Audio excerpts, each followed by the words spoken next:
Breaking news! A new episode of Let's Be Frank starting now! Hello all! Welcome! It's time! The 20th episode of Weird and Wild Creatures. I've made so many of these! Gosh, where does the time go? Like, I didn't even think the original video was gonna take off, yet here we are. I've made more Weird and Wild Creatures video than any other kind, I think. Might have probably made more food videos, but this is what matters the most. That you guys are still here, you're still interested, these videos still get lots and lots of views. Thank you for being so interested, and so to celebrate, we're gonna do the same thing we did 10 episodes ago, and we're gonna once again talk about some not so deadly creatures. Cause I think every now and again, we just need a break. We're so used to covering the animals and the insects and the monsters that want us dead. Instead, let's mellow it out and talk about some things that don't necessarily want to kill us. Now, that doesn't mean they aren't deadly to bugs or if ingested, but they aren't specifically out to kill us humans. The food chain does still exist though, so don't get that mad at me for that. Now, let's go ahead back to the past and talk about our first creature of the day. Today's monster of the past is a real big boy and an ancestor of a beloved creature of today, the woolly mammoth. Yeah, so these guys are big, they got the giant tusks, and they could definitely kill a human if, defending themselves. But they were never specifically out to end the human race or anything, unlike pretty much everything else in early history. So the woolly mammoth got up to 11.5 feet tall and weighed over 13,000 pounds. That's pretty heavy. They also lived around the North American Eurasia type area, and until warmer climates and us humans ended their reign, they were definitely widespread and flourishing. But speaking of those tusks, they did get up to about 14 feet long, like 14 and a half maybe? That's pretty crazy. No, like I said, these creatures are mostly non-violent. The woolly mammoth is an herbivore who mainly eats plants and shrubs, and the tusks were, for a lot of the time, digging up the plants and plowing snow out from around it. Now, it could use them to defend itself if need be, but yeah, that only happens if the humans intervene, or the dinosaurs, or whoever wanted to kill it. Now, this is a big creature, a really big guy, so obviously he has to eat a lot. Now, I like to eat, but I don't eat as much as him. The woolly mammoth eats for up to 20 hours a day. And it's constantly chewing, obviously. It doesn't just swallow all these plants whole. And it has these just four, big old teeth in its mouth, about the size of a shoebox, that'll just constantly chew plants all day. And of course, that's gonna make them wear out pretty easily. And as soon as the old teeth wore out, they fall out, new ones would immediately take their place. And it can keep chomping for years to come. Yeah, I sure do love these guys. Imagine if we had, just furry elephants today. You just walk up to them, pet their luscious coat. I bet they'd love that. And I know I'd love that too. But let's go ahead, let's fast forward in time quite a bit and talk about the nightmares of nature. Although this time, they won't be deadly nightmares. Just the kind of nightmares you have like, going to school naked and all your teeth fall out. Nothing violent, just, very disturbing. Alrighty guys, you're gonna have to humor me with this one. Let's talk about the ghost bat.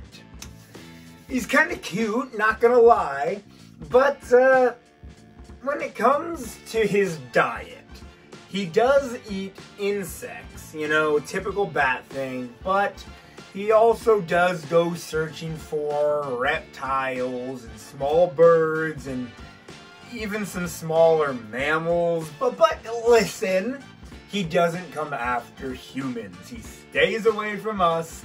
Therefore, I would like to say that he's not deadly. To us, at least. So let's just go with it. So these guys aren't... Wait, what? I misread that as feet. Okay, I was about to say he got to 5.5 feet long, and I'm like, wait a minute. I know people shorter than that. Inches. This guy can get up to 5.5 inches long. So, pretty tiny, but don't let that fool you. He still does have a 2-foot wingspan. Like, just spreading out those wings. That's like more than triple what he is. A lot more than triple.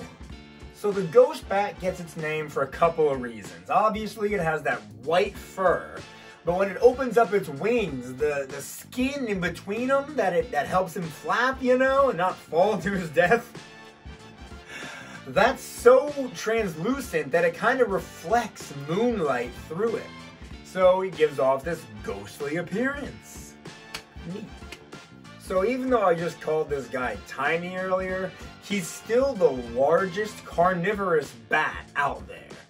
The other ones that are big are just vegetarians, I guess. Probably should have looked for one of them, huh? This guy will actually eat other bats. Like, if you'll find like a whole roost of them, silently grab one and fly off to eat his catch alone, which, gotta admit, pretty brutal. But remember, this is about us humans here, okay? We are fine. So these bats live in more tropical areas in Australia, and they absolutely hate the cold weather, I'm telling you. They can even catch pneumonia if it gets too cold for them. So if you own a ghost bat, don't... I don't know. I don't say don't put it in the freezer, but that doesn't make any sense. You don't like that? No? Yeah. And with all that being said, let's move on next to the toxic terrors. Alright, y'all, for the toxic terror today, we have got the poison dart frog. Now, you see how pretty this guy looks? Do not touch him. If you don't want this to be another deadly creature, then do not touch him. Because that's the only way this guy's gonna hurt you, okay? He is completely harmless to humans unless physical contact and especially ingestion is involved. What's it called? Aposematism. That's cool. I don't know if the card even says that. I like that. Well, it comes from the Greek for apo meaning away and somatic is sign, so a go away sign essentially. I like that a lot. That's exactly what it means. Do not touch, get away. The poison is actually so strong that jungle natives will extract the poison, tip arrows with it, and use that to hunt and kill animals. That is some powerful stuff. Now, us over here in America, we don't have to worry about these frogs. They are mainly found in Central and South America, so far, far, far from us. Unless, I'm sorry I assumed, unless you're listening from somewhere else that isn't America. If you're up in Europe, you're even farther than we are. But perhaps you're listening from South America. Or Australia, when we were talking about the ghost bat earlier. You could be all around the world. So like all frogs, it's got a really long, wicked tongue it uses to grab prey, like insects and whatnot. And it likes to feast on ants in particular. Now, all the ants that it eats have that small amount of poison that all ants have that irritate the skin when they bite us. So, the more ants this frog eats, the more potent its poison becomes. So this is pretty interesting. There's a species of snake called the sparkling firebelly snake, and it is completely immune to the poison dart frog's poison. Nobody knows why. That's exactly what the card says. Nobody knows why. It can just eat these frogs and it'd be totally fine. But besides this snake, its only other real predator are humans who will boil them or heat them up over a fire so they start sweating out their poison, and then they can extract it for themselves. So yeah, these guys, humans are deadly to them just as much as they're deadly to us, but we have to be the ones to touch them. But I guess we have to, I'd say we're just as deadly to each other. We have to touch that. Oh my gosh, wait, this is crazy. To extract their poison, we must grab them, we must touch them. But if we touch them, they poison us. It's like an Ouroboros, the sparkling fire-bellied snake eating its own tail. Alright, that's enough poison and toxic creatures for now. Let's go ahead and head under the sea and talk about the monsters of the deep. For the monster of the deep today, let's go ahead and talk about a gentle giant, the manta ray. So, although these guys can get the nickname Giant Devil Ray, there ain't nothing devilish about them. They do not attack anything unless you count the zooplankton it eats, as it just opens its mouth and swims through the ocean. And zooplankton don't count as people. So you can kind of see there in the picture, they have these like big old fins on their sides. And they use those just to flap through the water gracefully, pushing themselves forward. It almost looks like they're flying as they go through the sea.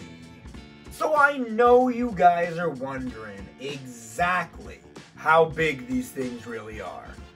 Well, they can get, I have to double check, their fin span can be up to 23 feet long. When I say these things are gentle giants, I mean it. They're ginormous. And they can get up to 1.75 tons. This ain't your normal stingray. No, this is a manta ray.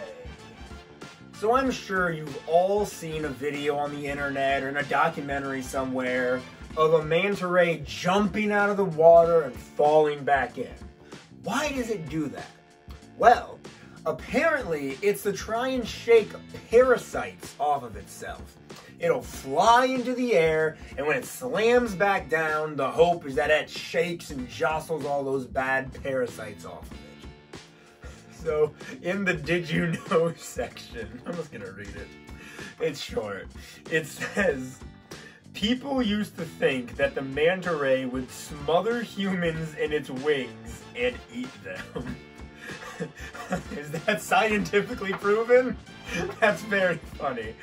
Imagine this thing coming up.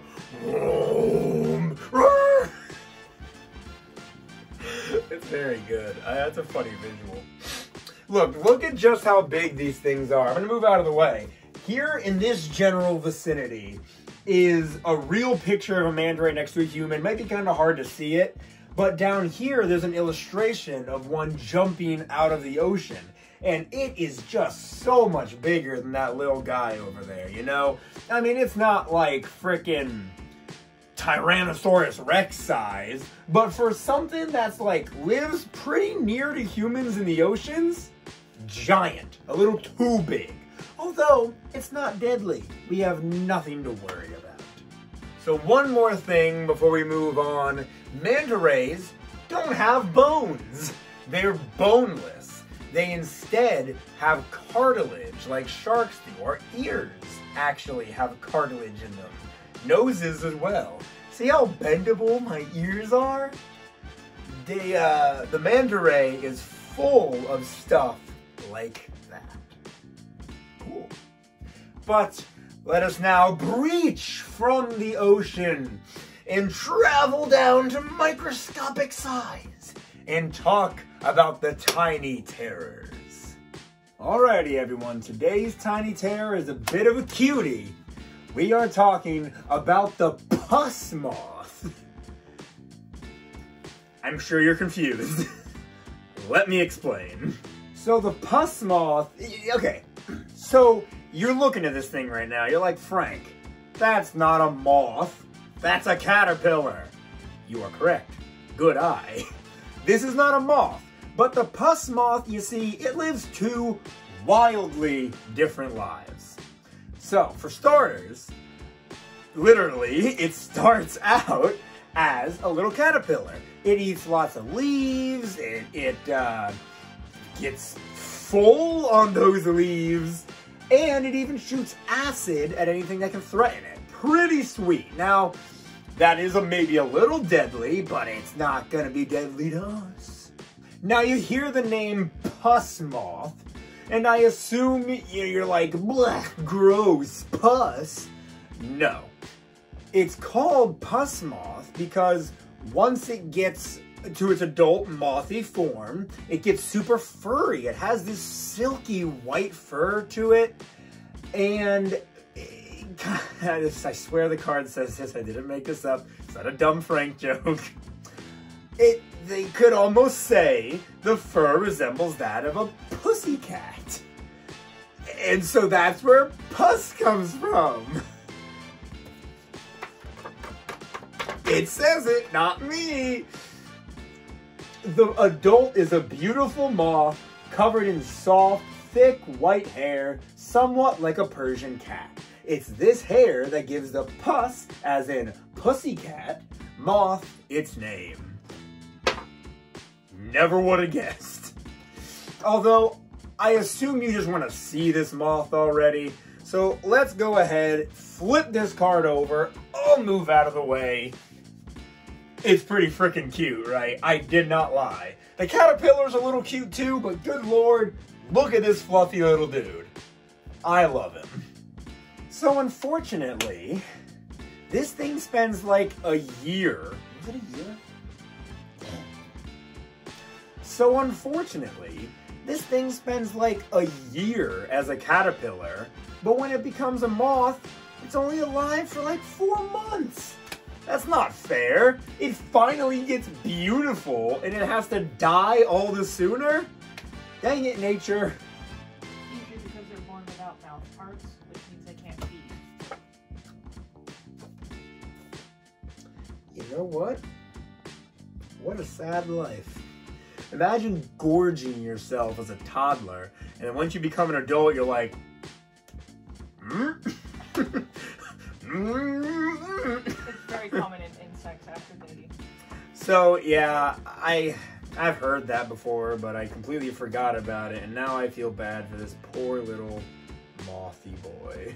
Yeah, I mean, there's not much to say about this guy. He's a caterpillar and then he's a moth. Yeah, these moths, like most moths, like to flock to street lights because they think it's the moon, and the moonlight will help guide them when they fly around at night and all that jazz. Yeah, they're pretty, but with such a short lifespan, they really just cannot do a whole lot.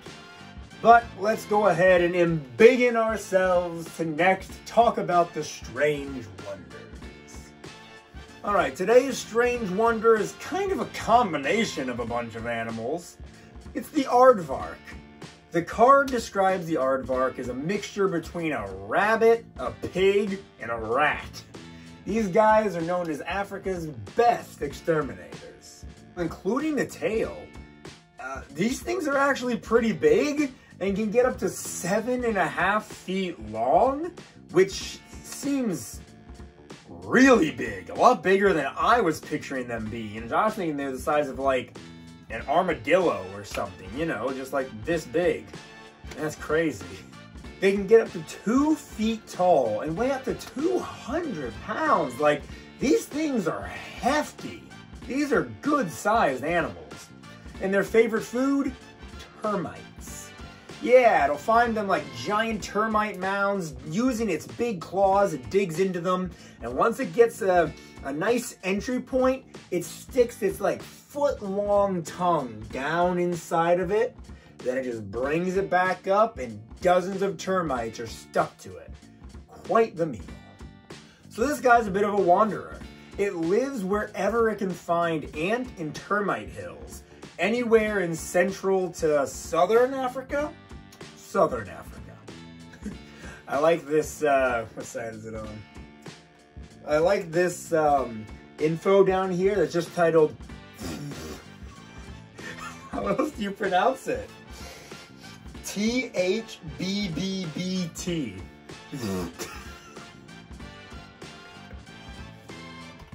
That's a great title. I'm gonna title my memoir that. So the aardvark is pretty big, like we mentioned, but unlike a lot of other big mammals, the aardvark likes to live underground, and it burrows all these tunnels and everything, and these tunnels can be so big, humans can crawl through them, and they can reach up to like 42 feet long. Like these guys will just dig and dig and dig. This is where it spends most of its time, when it's not termite hunting. So the name aardvark actually means earth pig in the native language of the Africans. It's spelled A-F-R-I-K-A-A-N-S. The Afrikaans, I can only say it's pronounced.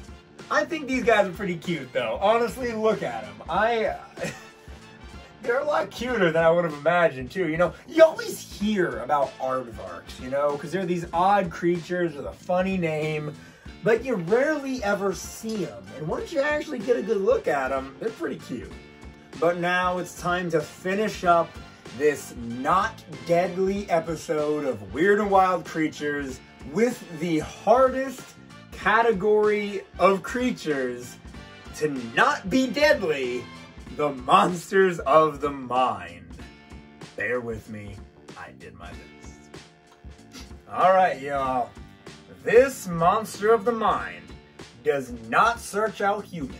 It actually stays away from us, and if spotted, it runs away, not wanting to have any contact with us at all.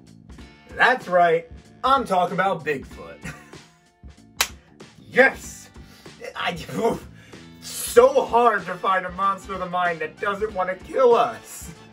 Everybody knows who Bigfoot is, even though nobody's ever seen him. And if you claim to have seen him, I'm sorry, you're wrong. Listen, I'm not even gonna play with the idea that Bigfoot's real. I don't think he's real. There's no proof to say that he's real. You can show me the preserved footprints and the hair you caught off of him. Come on, y'all. If Bigfoot was real in our government Big Brother monitored state, you think we wouldn't know?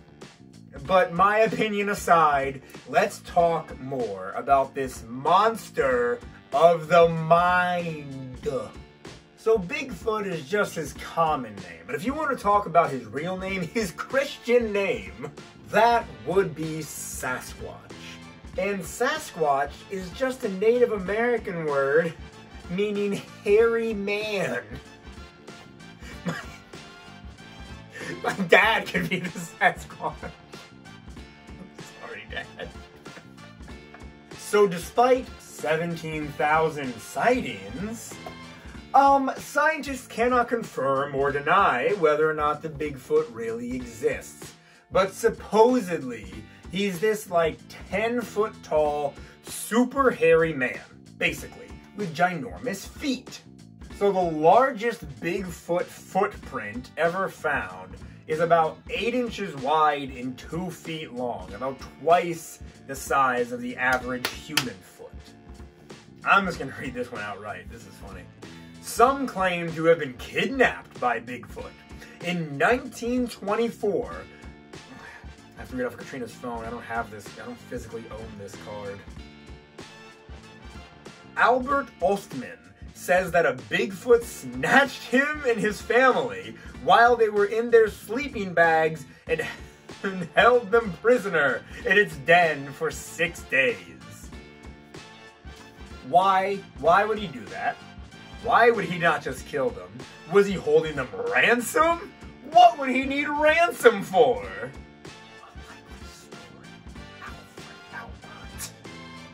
So any hair that is supposedly found around these Bigfoot footprints, it's always sent to be tested, you know, to see exactly what it is. And you know what? Most of the time, it's just buffalo hair. But every now and again, the hair comes back and scientists just aren't sure what it is. It doesn't match any known animal.